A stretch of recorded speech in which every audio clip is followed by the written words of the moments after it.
Brad Williams, Frugal Finance, Planning for Retirement, addressing healthcare and insurance needs when preparing for retirement. It is crucial to go beyond general financial planning and also focus on your healthcare and insurance needs. While these concerns can arise at various stages in life, retirement often prompts individuals to evaluate their long-term healthcare and insurance requirements proactively. Addressing these issues can help minimize anxiety during retirement, while overlooking them can lead to significant challenges. This article covers several key areas related to healthcare and insurance that you should address as part of your retirement plan.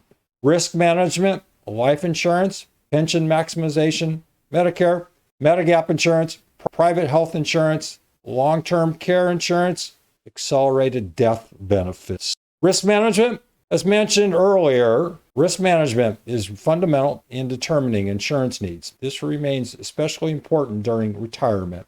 Risk management involves assessing and addressing financial risks, including health issues, death, and potential long-term care needs. By understanding your risks and deciding whether to self-insure or purchase insurance, you can make more informed decisions about your retirement.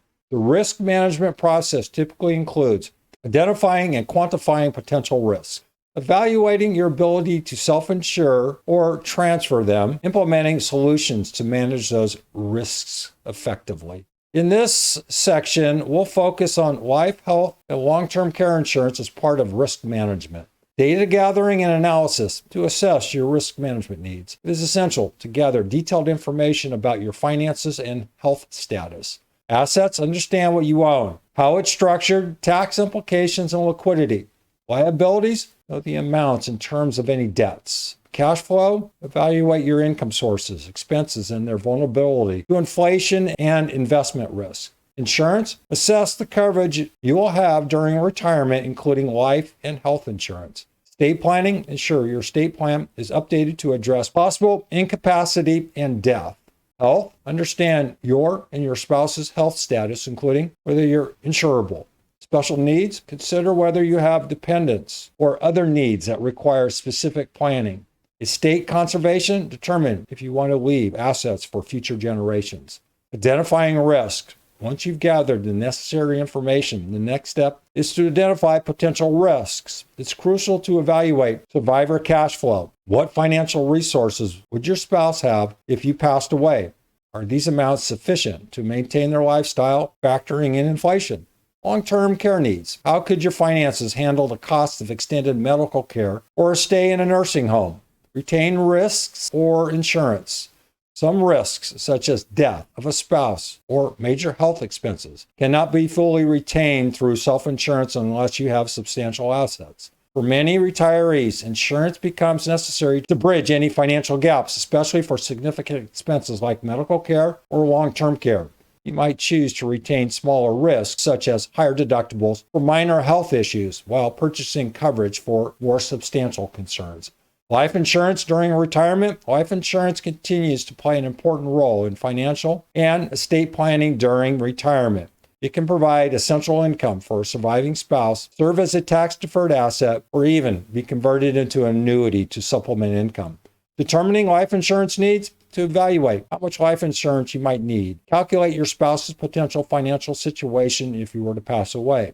Would they have enough income to cover their needs for the rest of their life? This analysis can help identify whether there's a gap in coverage that needs to be filled, especially if employer-provided insurance or pensions end at retirement. Acquiring life insurance coverage. If additional life insurance is necessary, there are several options to consider. Convert group term coverage if you have group coverage through your employer. Converting it to an individual permanent policy might be an option, though it may come with limited choices and higher premiums. Enhance existing cash value policies. For those with cash value life insurance, you can increase premiums to boost the death benefit or cash value. Purchase new coverage. If you're insurable, you can opt for new life insurance policies such as whole life or universal life insurance. Pension maximization for individuals with a pension plan. Pension maximization is a strategy that may provide higher benefits to a surviving spouse. This approach involves selecting a higher single life annuity and purchasing life insurance to ensure that your spouse will receive an adequate survivor benefit in the event of your death.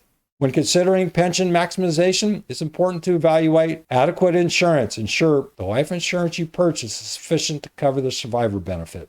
Insurance premiums, the premium should not exceed the difference between the higher single life annuity and the joint and survivor annuity. Spouse's risk, understand the potential risk for your spouse, such as divorce or issues with paying premiums. Medicare and Medigap insurance. Medicare is a primary health insurance program for individuals over 65, but it has several limitations. It consists of two main parts. Medicare Part A covers hospital care, skilled nursing facility services, home health care, and hospice care. Medicare Part B covers doctor services and other outpatient services. While Medicare covers many expenses, it does not cover custodial care, most prescription drugs, or medical care outside the United States.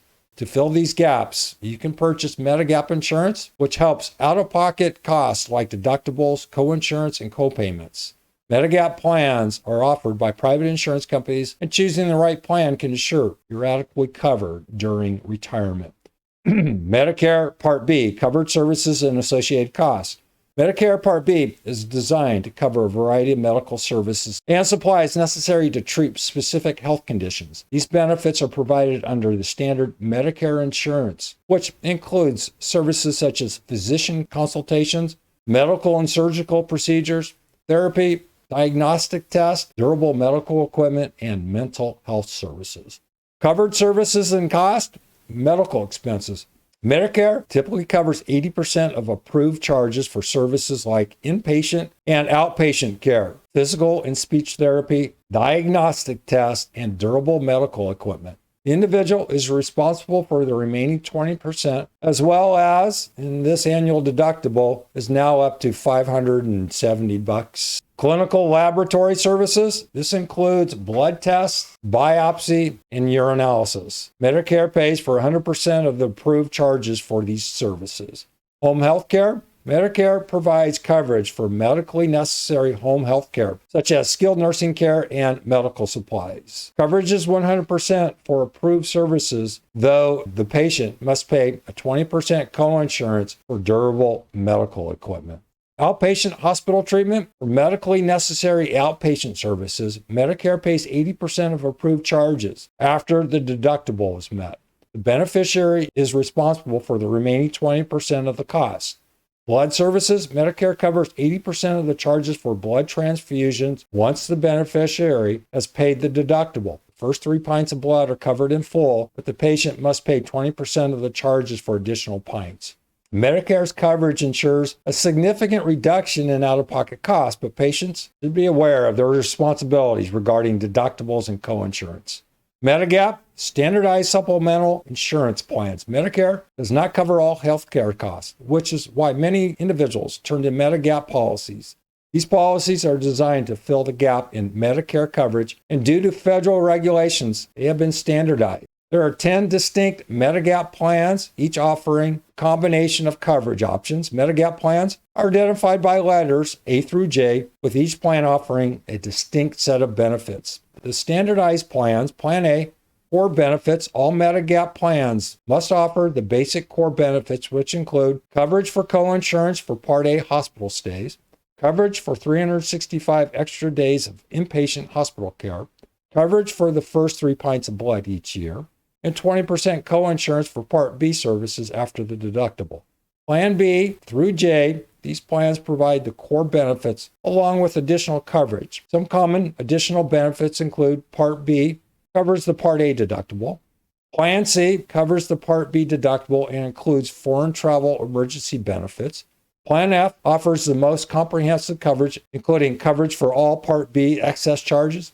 Plan J includes extended prescription drug coverage covering up to $3,000 annually after deductible. This information is a little bit dated. Some of these are excluded now. My recommendation is to check out my long list of Medicare-related videos under the playlist Medicare. Each plan differs in terms of what it's covered and the amount the beneficiary will repay. Depending on one's healthcare needs, the best plan may vary.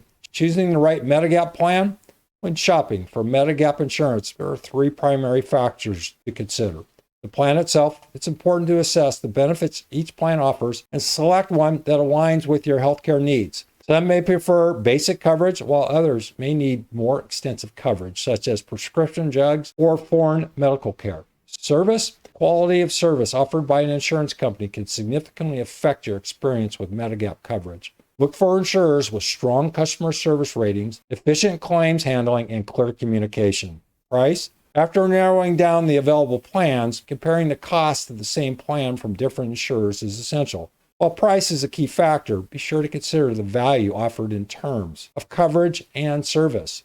Medicare Advantage and COBRA.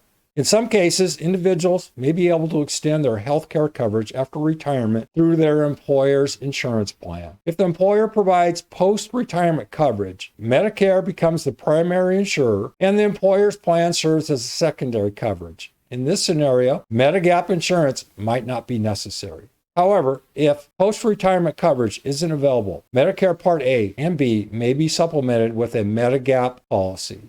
This is often the case for individuals whose spouses are not yet eligible for Medicare.